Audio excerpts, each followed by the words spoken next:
더욱 내 마음을 지키라는 제목으로 말씀 전하겠습니다. 하나님은요, 사람의 마음에 아주 관심이 많으세요. 그 증거로 이 성경에 보면은요, 마음, 이 heart라고 하는 단어가 굉장히 많이 나와요. 한 예로 잠언서에서만 70회, 80회 이상이 써질 정도로 많이 그것에 대해 말씀하신다라는 것은 하나님의 마음, 하나님의 그 뜻이 거기에 있다라는 것을 가르쳐 주죠. 그런데 여러분, 왜 하나님은 인간의 마음에 관심이 많으실까요? 사람들의 관심은요, 사실은 겉에 보이는 것, 얼마나 많이 이루고 배우고 성취했고 이런 것에 관심이 많으시잖아요. 그런데 하나님은 우리들의 외모에 관심이 있는 것이 아니라 뭐에 관심이 있으세요? 우리들의 마음에 관심이 있으세요. 우리들의 마음에 관심이 많으시기 때문에 하나님은 우리들의 마음을 굉장히 보신다라는 것이죠. 그래서 사람은요, 무엇인가 겉으로 보여지는 것을 좋아해요. 그래서 그것에 신경을 많이 쓰죠. 우리들의 외모, 또 그 사람의 학력, 재력, 스펙, 또한 그 자기의 가진 그 지식과 경험으로 다른 사람들을 자꾸 우리는 판단해요. 그리고 분류합니다. 이 사람이 나에게 도움이 될 사람인가, 도움이 되지 않을 사람인가, 그런 거를 내 마음속에 끊임없이 생각하고 마음속으로 분류하죠. 다 이렇게 꼬리표를 나누게 됩니다. 그런데 하나님은요, 우리가 얼마나 세상적으로 성취했느냐, 성공했느냐, 거기에 관심이 있지 않으시고요, 하나님의 관심은 우리들의 마음에 있다라는 거예요. 다시 말하면 우리가 어떤 마음을 가지고 사는가, 그리고 더 나아가 우리가 어떤 사람인가, 그거에 관심이 많으시다라는 거예요. 그래서 하나님께서 보시기에는요, 하나님의 마음에 쏙 드는 사람, 하나님 마음에 합한 사람, 다윗과 같은 사람도 있고요, 반대로 하나님의 마음을 안타깝게 하고 탄식짓게 하는 사람들도 있다라는 거예요. 그러니까 인간의 기준과 하나님의 기준은 너무나 다르다라는 겁니다. 예를 들어서 이스라엘의 그 역대 왕들 중에 북이스라엘에 19명이나 되는 왕들이 있었어요. 그냥 인간적인 눈으로 보면 북이스라엘을 정치적으로, 경제적으로, 군사적으로 아주 부강한 나라로 만들었던 왕이 왜 없었겠어요? 아합과 같은, 그리고 여호람 2세 같은 왕들은 이 역사적으로, 정치적으로 인간의 눈으로 봤을 때는 아주 탁월한 왕이었어요. 그러나 하나님의 판단은 뭡니까? 하나님의 평가는 뭡니까? 악한 왕이에요. 악한 왕에 불과했다라는 거죠. 따라서요, 인간의 기준과 하나님의 기준은 너무나 다르다라는 것을 우리가 기억할 필요가 있고, 하나님은 우리 마음의 중심을 보시고 우리들의 마음에 굉장히 관심이 많으시다라는 것을 기억해야 된다는 거예요. 그렇다면 하나님께서 과연 어떤 사람을 사랑하실까요? 어떤 사람을 사랑하시고 어떤 사람을 축복하실까요? 그 해답은 너무나 명백합니다. 우리의 마음을 다해서 하나님을 사랑하는 자들을 하나님은 그 사람을 사랑하시고 축복하시는 거예요. 하나님을 사랑하기 때문에 하나님의 뜻대로 자신의 뜻을 하나님의 뜻에 맞추면서 실천하고 순종하는 그 자들을 하나님께서 기뻐하시고 하늘의 문을 여시고 그에게 축복하시기를 기뻐하신다라는 거예요. 그런 의미에서 오늘 우리는 솔로몬이 얘기하는, 어떻게 보면 최고로 지혜가 많았다라고 하는 솔로몬이 이야기하는 이 마음에 관한 가르침을 우리가 잘 듣기를 원해요. 그리고 우리 인생에 무엇에 집중하고 살아야 될까, 거기에 대한 해답을 얻고 다시 한번 믿음으로 결단하는 은혜가 있기를 주님의 이름으로 간절히 축복합니다. 첫 번째로 솔로몬은요, 더욱 내 마음을 지키라는 거예요. 오늘 설교 제목인데, 더욱 내 마음을 지키라. 23절 제가 읽어드릴게요. 모든 지킬 만한 것 중에 더욱 내 마음을 지키라. 생명의 근원이 이에서 나매니라. 우리가 이 땅을 살면서 지켜야 될 것이 여러 가지가 있어요. 그죠? 재산도 지키고 명예도 지키고 건강도 지키고 다 지켜야죠. 그런데 그것보다도 더 가장 중요한 것은 우리들의 마음을 지켜야 된다라는 거예요. 그 이유가 바로 설명하죠. 생명의 근원이 이에서 납니다. 사실 우리들의 인생에서 우리들의 모든 생각과 감정과 그 모든 삶의 행위들을 결정하는 것이 우리들의 영혼이거든요. 그런데 우리들의 마음이 이 영혼과 아주 밀접한 연관이 있고요. 그래서 우리들의 마음을 잘 지키는 것이 우리들의 일상의 삶을 결정짓게 하는 굉장히 중요한 요소가 된다라는 거예요. 그런데 여기서 말하는 그 마음은 어떤 마음일까? 이 잠언 4장 문맥을 통해 보니까요, 그거는 지혜의 마음을 뜻하더라고요. 지혜의 마음입니다. 그러니까 4장 전체가 지혜의 마음을 다루면서 그것을 소중하게 지켜야 된다, 계속 그것을 지키도록 노력하고 추구해야 된다라고 강조하고 있어요. 사실 우리 평생에 그 지혜의 마음을 계속 추구해야 되는 이유가 있습니다. 그게 뭐냐면, 지혜라는 것이 우리가 한 번 얻었다고 해서 영원토록 지속되는 것이 아니기 때문에 그래요. 예를 들어 자신의 아버지에게 하나님을 경외하는 지혜가 있었다라고 생각해 보십시오. 그런데 그 지혜가요, 자신의 자녀들, 아들, 딸들에게 자동적으로 이어지지 않아요. 그래서 아버지에게 있었던 그 지혜의 마음, 하나님을 사랑하고 하나님을 그 경외하는 마음이 자녀 세대들에게로 흘러갈 수 있도록 그 부모는 어떻게 해야 됩니까? 부지런히 하나님의 말씀을 가르쳐야 되고요, 전수해야 되고요, 그런 지혜의 삶을 삶으로 보여줘야 되는 의무와 책임을 가지고 있다라는 거예요. 그래서 솔로몬은요, 모든 지킬 만한 것 중에 더욱 내 마음을 지키라고 충고하고 있는 거예요. 왜냐하면 우리들의 마음이라는 것이 너무나 쉽게 변한다라는 것을 솔로몬이 잘 알고 있었기 때문에 그래요. 그래서 그 지혜의 마음을 놓치면 생명처럼 소중한 그것을 잃게 되기 때문이다라는 것이죠. 그런데 아이러니하게도 이 솔로몬은 하나님을 향한 마음을 놓친 적이 있어요. 하나님을 향한 마음을 놓쳐버렸죠. 그 사건은 제가 2주 전에 말씀을 드렸던 것처럼 그가 왕이 돼서 정략 결혼을 하면서 1000명의 왕비와 후궁을 맞아들였죠. 그러면서 그들이 자신의 나라에서 가지고 오는 모든 이방신들을 허용하게 되면서 결국 그 우상에게 솔로몬이 마음을 빼앗겨버리고 마는 것이죠. 이처럼 마음을 잘 지키는 것의 중요성을 이야기했던 이 솔로몬도 사실은 과거에 그 마음의 중심을 잃어버린 적이 있었다라는 거예요. 사실 성경 곳곳에요, 우리의 마음에 관한 구절들이 많다고 그랬죠. 우리들의 마음을 다해서 하나님을 사랑하라고, 우리의 마음을 굳게 지키라고 명령하는 구절을 여러 개가 있는데 제가 오늘 몇 가지 구절만 설명하려고 그래요. 신명기 6장 5절에서 7절입니다. 쉐마의 말씀인데 우리 한번 다 함께 읽죠. 시작. 너는 마음을 다하고 뜻을 다하고 힘을 다하여 내 하나님 여호와를 사랑하라. 오늘 내가 내게 명하는 이 말씀을 너는 마음에 새기고 내 자녀에게 부지런히 가르치며 집에 앉았을 때든지 길을 갈 때든지 누워있을 때든지 일어날 때든지 이 말씀을 강론할 것이며. 이 마음이라는 단어에 집중해서 봤을 때 우리들의 마음을 다하여 뭐를 하라고 명령합니까? 하나님을 사랑하라고. 마음을 다해서 하나님을 사랑하라는 거예요. 그리고 그 하나님의 말씀을 우리들의 마음에 어떻게 하라고요? 새기라는 거예요. 잊혀지지 않도록 말씀을 마음에 새겨라.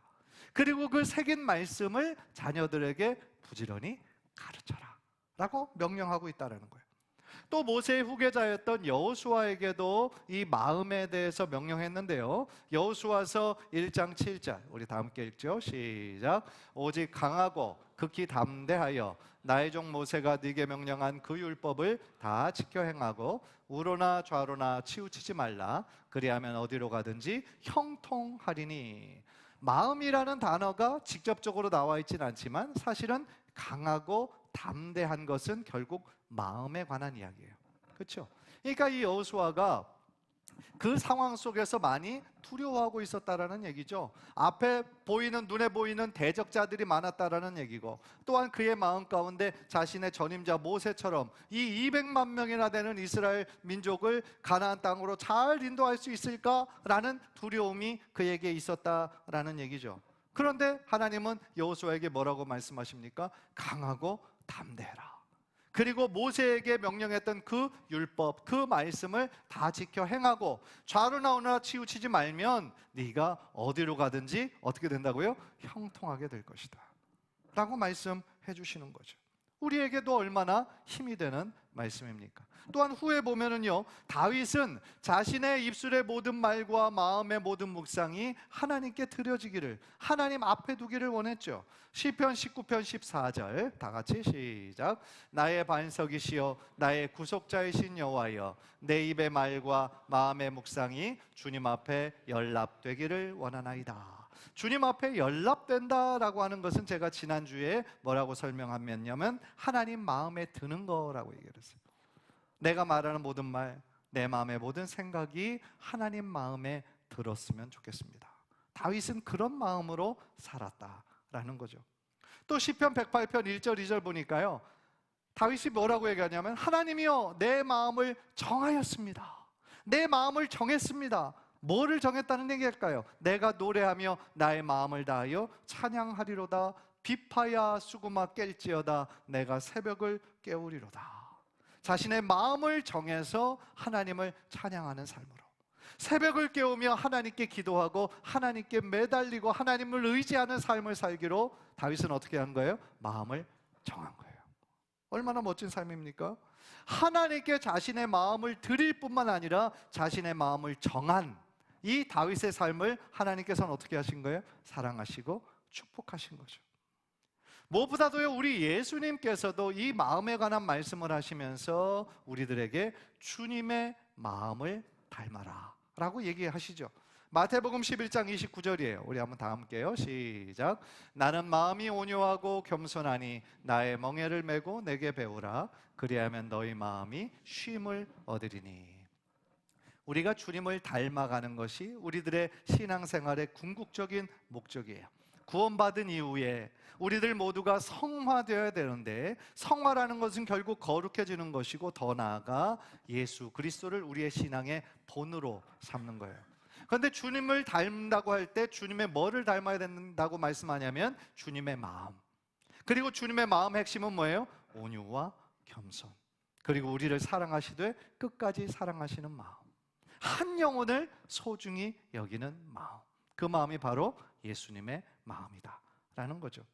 간절히 바라기는요, 다윗이 어느 순간 어느 상황에서든지 하나님을 향한 마음을 놓치지 않고 하나님 앞에 전심으로, 또한 그가 주님 앞에 마음을 정하여 하나님 앞에 나아갔던 것처럼 이 자리에 있는 저와 여러분도 하나님을 사랑하고 우리들의 마음 전심으로 하나님을 찬양하고 예배하는 복된 삶이 되시기를 주님의 이름으로 간절히 축복합니다. 그렇다면 두 번째로 함께 나누고 싶은 거는, 그렇다고 한다면 우리들의 마음을 어떻게 구체적으로 지켜야 될까? 마음을 잘 지켜야 된다, 이것이 너무나 소중하다라는 것을 우리가 배웠어요. 그러면 어떻게 구체적으로 우리의 마음을 잘 지킬 수 있을까요? 예레미야 17장 9절을 보니까요, 예레미야가 이렇게 얘기했어요. 만물보다 거짓되고 심히 부패한 것은 인간의 마음이라는 거예요. 누가 능히 이를 알리오마는. 그러니까요, 우리들의 마음이 눈에 보이는 어떤 환경에 의해 너무나 쉽게 흔들리고 너무나 쉽게 부패될 수 있다라는 거예요. 그게 우리 인간의 마음이다라는 거예요. 따라서 우리가 어떤 일에 한 번, 두 번 우리의 마음을 잘 지켰다고 해서 앞으로도 계속 괜찮을 거다라고 착각해서는 안 된다라는 거예요. 내가 어제는 나의 마음을 잘 지켰지만 내일도 그것을 똑같이 잘 지킬 수 있을 것인지는 그건 확정되지 않은 거예요. 왜냐하면 우리들은 언제나 흔들리고 넘어질 수 있는 가능성을 가진 연약한 존재이기 때문에 그렇다는 거예요. 따라서 우리들의 마음을 힘써 지켜야 되는데, 우리의 마음을 마치 성을 지키는 파수꾼처럼, 파수꾼이 3교대를 나누어서 잠 안 자고 계속 안전한 건지 적의 동태를 파악하면서 잘 성을 지키는 것처럼 우리도 우리들의 마음을 잘 지켜야 된다라는 거죠. 그런 면에서요, 오늘 잠언 말씀은 우리가 본문들을 읽은 23절 그 이유를 계속 읽어보면 우리의 마음을 지키기 위해 우리가 구체적으로 무엇을 지켜야 하는지 그 영역에 대해서 말씀하고 있는데요, 크게 나누면 세 가지 영역이에요. 입, 눈, 발. 입과 눈과 발을 잘 지켜야 우리들의 마음을 지킬 수 있다라는 거예요. 먼저 우리들의 입술을 지켜야 된다라는 거예요. 입술을 지켜야 된다. 24절 보세요. 24절 다 같이 시작. 구부러진 말을 내 입에서 버리며 삐뚤어진 말을 내 입술에서 멀리하라. 구부러진 말은 어떤 말일까요? 왜곡된 말이에요. 왜곡된 말. 그리고 삐뚤어진 말은 빗나가는 말. 어디에서 빗나가요? 진리에서, 사실에서 빗나간 말이에요. 그러니까 원래는 그 말의 뜻이 아닌데 그 말을 어떻게 하는 거예요? 교묘하게 비꼬는, 비꼬아서 깎아내리고 그러는 말들이 바로 구부러진 말, 삐뚤어진 말이에요. 그런데 그런 말들은 주로 어떤 사람이 사용할까? 이 성경은요, 악한 사람들이라는 거예요. 악한 사람들, 불량하고 악한 사람들이 이런 구부러진, 왜곡되고 그 뜻에서 어긋난 사악한 말을 한다라는 거죠. 잠언 6장 12절 우리 한번 다 함께요. 시작. 불량하고 악한 자는 구부러진 말을 하고 다니며. 따라서요, 이런 구부러진 말, 왜곡된 말, 사악한 말들은요, 악한 사람들에게는 어울릴지 모르지만 하나님을 믿는 우리들에게는 어울리지 않는 말이다라는 거예요. 따라서 오늘 말씀은 우리들에게 그런 말을 피해라, 그런 말들을 내 입술에서 멀리해라 라고 명령하고 있다라는 거죠. 사랑하는 성도 여러분, 말이 왜 중요합니까? 말은요, 그 사람의 마음속에 있는 것이 드러나게 되는 거예요. 평상시 생각했던 것이 어느 순간 나의 말로 표현되어지는 거예요. 그러니까 그 사람의 말을 보면 뭘 알 수 있어요? 그 사람의 인격, 됨됨이를 알 수 있어요. 어떤 사람들은 내 마음은 원래 그런 뜻이 아니었는데 그냥 그때 너무 내가 감정적으로 격해서 말이 거칠게 나왔다라고 이렇게 설명하는 사람들이 종종 있어요. 물론 우리들 모두 다가 완벽하지 않아요. 완전하지 않아요. 따라서 실수할 수 있어요. 저도 많이 실수했어요, 말로. 그런데 그런 실수가 한 번, 두 번이 아니라 계속 반복이 된다면 어떨까요? 더 이상 그것은 핑계댈 수 없는 그 사람의 인격이에요. 그 사람의 말을 보면 그 사람의 됨됨이를 알 수가 있는 거예요. 본인은 별 생각 없이 던지는 말이에요. 생각 없이 던지는 말이었지만 그 말, 생각 없이 던진 말이 어떤 사람에게는 비수처럼 꽂힐 수가 있어요. 나는 상처를 주려고 한 말은 아니었지만 그 말이 어떤 사람에게는 치명적일 수가 있어요. 그렇죠? 따라서 우리들의 입술에서 가능하다고 한다면 부정적인 말들은 피하는 게 좋아요. 그리고 냉소하는 거, 그죠? 비웃는 거, 험담하는 거, 경솔한 말들. 그런데 결국 그런 말들을 가까이 하다 보면 그것이 나의 습관이 되고 그것이 결국 나의 삶으로 변하게 된다라는 거죠. 이 신약 성경을 보면 야고보가 제일 이 언어의 중요성을 강조한 사람인데요. 그 야고보가 어떻게 얘기했냐면 우리들의 몸에 많은 지체가 있는데 사실은 이 혀라는 것은 굉장히 작잖아요. 굉장히 작은 부분인데 가장 통제하기 힘들다라고 얘기를 해요. 그렇잖아요. 우리들의 말을 통제하기가 어려워요. 그러니까 이 말이 결국 나의 온몸을 더럽힐 수 있고 생의 바퀴를 불사를 정도로 파괴력이 있다는 거예요. 그러니까 다시 말하면 말에는 힘이 있다는 거예요. 긍정적이고 축복의 말도 힘이 있는데 부정적이고 악한 말도 힘이 있는 거예요. 따라서 결국 우리들의 인생은요, 내가 말하는 대로 되게 돼 있어요. 말하는 대로 되는 거예요. 그게 언어가 가진 힘이에요. 악한 말을 자꾸 사용하다 보면 그 악이 나의 마음속에 뿌리를 내리는 거예요. 뿌리를 내리고 나의 언어와 나의 생각을 지배해버리는 거예요. 사랑하는 성도 여러분, 그렇다면 우리는 어떻게 구부러지고 어그러진 그런 왜곡된 말을 버리고 크리스찬으로서 어떤 말을 사용해야 될까요? 저는 가장 중요하고 가장 첫 번째는 감사의 말이라고 생각해요. 감사의 말. 어떤 상황 속에서도 뭐를 기억해야 돼요? 하나님이 나를 붙잡고 계시는 그 은혜를 기억하는 거예요. 그리고 그 은혜로 인해서 하나님께 감사하는 거예요. 이 감사하는 것이 우리들이 제일 처음에는 잘 되지 않아요. 내가 감사할 게 하나도 없다. 내 삶을 봐라. 지금 감사할 게 뭐가 있는지. 그렇죠. 이렇게 주변 사람들에게 얘기하고 싶죠. 그런데요, 감사가 내 삶의 습관이 되면 어떠한 최악의 상황 속에서도 하나님의 은혜를 붙잡는 거예요. 감사의 제목을 찾는 거예요. 그런데 그게 능력이 되는 거예요. 그래서 어떤 상황 속에서도 내 입으로 감사의 마음을 표현하게 되면 하나님께서 그 순간을 이길 수 있는 힘을 주시고 위로를 주시고 용기를 주시는 거예요. 따라서 우리들에게, 크리스찬들에게 가장 정말 습관처럼 굉장히 우리가 붙잡고 훈련해야 될 말은 바로 감사의 말이다. 감사의 말 꼭 기억하세요. 또한 두 번째로 하나님을 높이고 찬양하는 말이에요. 그리고 상대방을 위로하고 세워주는 말이에요. 소망을 주는 말이에요. 그런 말들이 우리들의 언어 생활이 되고 습관이 될 때 말 한마디가 다른 사람을 죽이기도 하고 살리기도 하는 거예요. 그렇죠? 그래서 우리들의 입술이요, 생명의 입술이 되기도 하고 죽음의 입술이 되기도 하는 거예요.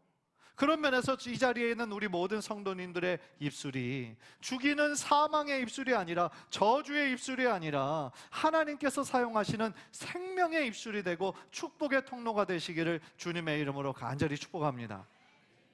그런 면에서 우리가 연습해야 돼요. 연습해야 돼요. 왜냐하면 평소에 안 하던 게 갑자기 나오지 않아요. 연습이 되고 그것이 훈련이 돼야 누가 어떤 상황에서도 그 말이 나올 수 있는 거거든요. 자, 그런 면에서 우리 옆 사람하고 좀 짝을 이뤄서 연습을 했으면 좋겠어요. 제일 첫 번째는 감사합니다. 서로 감사합니다. 자, 두 번째는 사랑하고 축복합니다. 2층은 안 하시네요.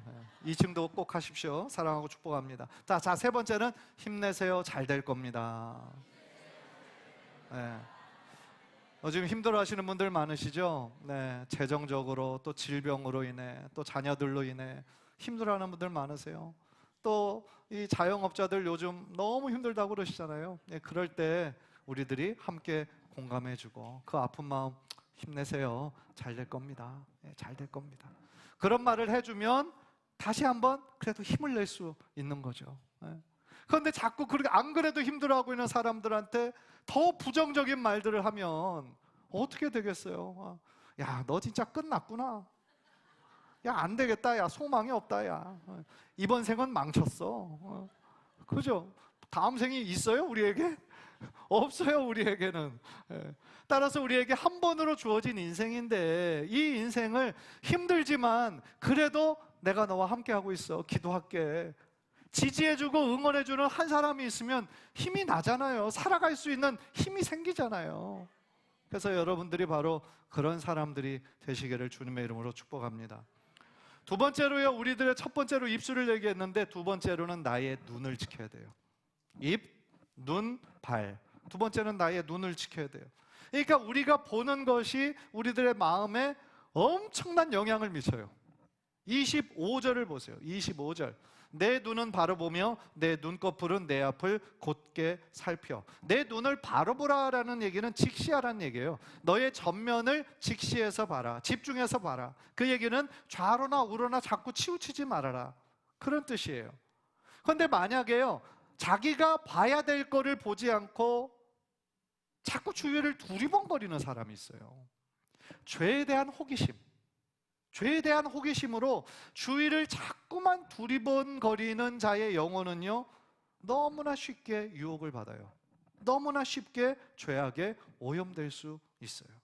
자신이 봐야 할 전면을 바라보지 않고 왜 자꾸 주위를 두리번거리냐고요.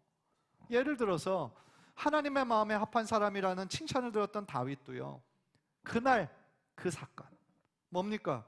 자신의 병사들은 전쟁을 하러 나갔어요. 전쟁을 하러 나갔고 평상시 같았으면 같이 싸우러 나갔던 다윗인데 왜 그날은 같이 안 나갔는지, 왜 그날은 거기서 낮잠을 잤는지, 그러니까 저녁에 깨어서 옥상 위에서 뭘 했겠어요? 두리번거린 거죠.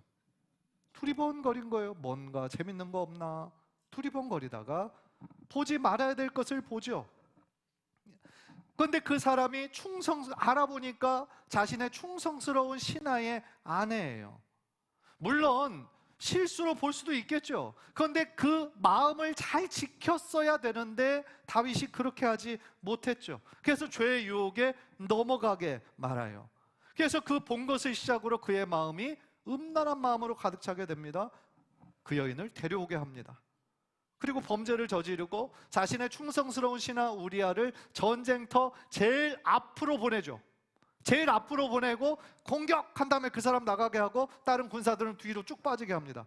비열하죠. 비열하게 이 다윗이 군사 대장에게 그거를 하라고 얘기하죠. 그리고 그 죽음의 소식이 이제 들리니까 사람들에게 전쟁은 적군이든 아군이든 다 죽게 한다, 이런 말로 자신의 죄는 없는 것처럼 포장을 하잖아요. 이게 무슨 뜻입니까? 아무리 믿음이 좋은 사람이라도, 이 다윗 어떻게 보면 너무 훌륭한 사람이잖아요. 근데 아무리 믿음이 좋은 사람이라고 할지라도 무엇을 우리의 눈으로 보느냐에 따라 큰 영향을 받을 수 있다라는 거죠. 요한일서 2장 16절에 이런 말씀이 있습니다. 우리 다 함께 시작. 이는 세상에 있는 모든 것이 육신의 정욕과 안목의 정욕과 이생의 자랑이니 다 아버지께로부터 온 것이 아니요 세상으로부터 온 것이라. 우리의 삶 속에서 뭐를 조여야 되냐요? 안목의 정욕을 조심해야 된다는 거예요. 눈으로 자꾸 보면 어떤 마음이 생겨요? 견물생심, 갖고 싶은 마음이 생겨요. 물건뿐이 아니라 다른 이성, 그죠? 갖고 싶은 마음이 생겨요. 욕망이 생겨요. 결국 그 욕망으로 인해서 어떻게 됩니까? 마음에 사치와 허영을 가져오기도 하지만 가정이 파괴되기도 되는 거예요. 안타까운 일들이 바로 그런 데서 시작이 되는 거예요. 그런데 요즘에는 이 스마트폰이 너무나 생활화되면서 이 SNS, 이 소셜미디어를 통하여 그런 현상이 더 심해졌죠. 그래서 그런 것들 보면 어떤 마음이 생깁니까? 막 다른 사람들 뭐를 자꾸 올려요? 자신이 비싸게 주고 산 그죠? 그런 거 올리고, 자신이 막 열심히 운동해가지고 다이어트 해가지고 지금 막 프로필 사진 찍고 막 이런 거 올리고. 그런데 그런 것들을 보면 자꾸 마음에 어떤 마음이 생겨요? 한편으로 부러운 마음이 생기죠. 그리고 나는 그럴 형편이 안 되는 자기의 그 상황을 비춰보면서 자괴감에 빠지기도 하는 거죠. 그러니까 SNS를 보면 어때요? 나 말고 다른 사람들은 다 잘 사는 것 같아요. 나는 이렇게 힘든데 다른 사람들은 다 행복하게 사는 것 같아. 그런데 그게 사실인가요? 아니에요. 보이는 것에 다 속는 거예요. 따라서 우리는요, 우리들의 마음을 지키기 위해서 우리의 눈으로 무엇을 보고 있는가, 무엇을 보고 어디에 시간을 많이 들이고 있는가, 그거를 잘 점검해야 되는 거예요. 그래서 지혜로운 사람은요, 하루에 우리가 직장 생활하고 사업터로 나가고 하루에 수없이 많은 것들을 보기 이전에 가장 먼저 하나님의 말씀을 나의 눈으로, 나의 삶에, 나의 마음에 새기는 거예요. 그래서 20절, 21절 그 앞절을 보면 하나님의 말씀과 교훈을 우리들의 눈에서 떠나지 말게 해라, 그리고 우리의 마음속에 지켜라 명령하고 있어요. 무슨 얘기입니까? 세상적이고 물질적인 것에 우리의 시선을 빼앗기지 말아라. 그리고 하나님의 말씀이 늘 우리 눈을 떠나지 않도록 그렇게 노력해라 말씀하는 거죠. 그래서 이스라엘 백성이요, 이 말씀을 순종하기 위해서 신명기 6장을 계속 읽어보면 어떻게 했습니까? 말씀을 적은 것을 손목에 매라는 거예요. 틈나는 대로 보라는 거예요. 미간에 붙이라는 거예요. 거울 볼 때마다 생각나게 하라는 거예요. 집 문설주, 그리고 바깥 문 말씀을 붙여놓으라는 거예요. 뭐예요? 오고 갈 때마다 하나님의 말씀을 보고 기억하라는 거예요. 그러니까 말씀을 우리가 자주 볼 때 하나님의 뜻은 이것이지, 다시 한번 우리들의 마음을 정화하고 우리의 살아야 할 삶의 방향을 다시 한번 재정비할 수 있다라는 거죠. 다시 말하면 우리의 마음을 잘 지키기 위해서 우리의 눈을 이 욕망과 탐욕에서 피하고 언제나 하나님의 말씀을 가까이 해야 된다라는 거예요. 마지막으로 우리들의 마음을 지키기 위해서 성경은 우리의 발을 지켜야 된다라고 얘기를 해요. 자, 세 가지를 말씀을 드렸어요. 첫 번째로 우리의 입술, 두 번째로 우리의 눈, 세 번째 마지막으로는 우리의 발. 26절, 27절 보세요. 26절, 27절 다 같이 시작. 내 발이 행할 길을 평탄하게 하며 내 모든 길을 든든히 하라. 좌로나 우로나 치우치지 말고 내 발을 악에서 떠나게 하라. 그러니까 언제나 올바른 길로 가라, 올바른 길로 행하라는 말씀인데요, 좌로나 우로나 치우치지 말고 악한 길을 떠나라는 거예요. 그런데 여러분, 발의 성격은 뭡니까? 우리가 원하는 곳에 가게 하는 굉장히 적극성을 지닌 기관이에요. 그렇죠? 좋은 곳, 유익한 곳에 갈 수도 있고 해로운 곳, 악한 곳에 갈 수도 있게 하는 것이 우리들의 발이에요. 그러니까 이 말씀은 상징성이 있는 거죠. 죄는 제일 처음에는 작은 걸로 시작해요. 마음으로, 작은 생각으로 시작했다가 그것이 점점 커지죠. 따라서 우리가 제일 먼저 나의 입술을 지키고 눈을 지키고 최종적으로는 우리의 발을 지켜야 된다라는 것이 바로 그런 이유가 있다라는 거죠. 사랑하는 성도 여러분, 우리들의 마음에 있는 것이 결국은 우리의 말로, 우리의 눈으로, 우리의 발로 나타나요.